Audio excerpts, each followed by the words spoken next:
உறுப்பினர் அமுல் கந்தசாமி.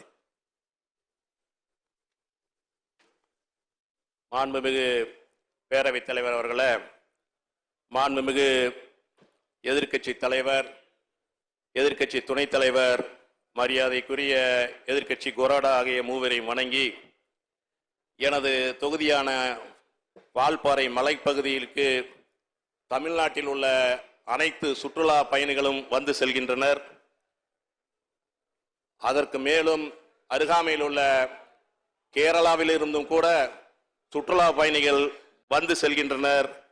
தமிழக சுற்றுலாத்துறையின் சார்பாக ஆங்காங்கே வைக்கப்படுகின்ற விளம்பர பதாகையில் கூட எங்கள் மலைப்பகுதியான ஐயர்பாடி, டாப் ஸ்லிப், சோலையார் டேம், ஆலியார் டேம் போன்ற ரம்மியமான பகுதிகளை வைத்து விளம்பரம் செய்யக்கூடிய அப்படிப்பட்ட வால்பாறை மலைப்பகுதியிலே கடந்த அம்மாவினுடைய ஆட்சியிலே அன்றைய முதலமைச்சராக இருந்த அண்ணன் எடப்பாடியார் அவர்களுடைய சீரிய முயற்சியினால் படகு இல்லம், தாவரவியல் பூங்கா போன்ற இருக்கின்றன. இப்படிப்பட்ட என்ன கேள்விக்கு வாங்க. வால்பாறை மலைப்பகுதியை சுற்றுலா தலமாக அறிவிப்பதற்கு இந்த அரசு ஆவணை செய்யுமா என்று தங்களின் வாயிலாக கேட்டு அமர்கின்றேன்.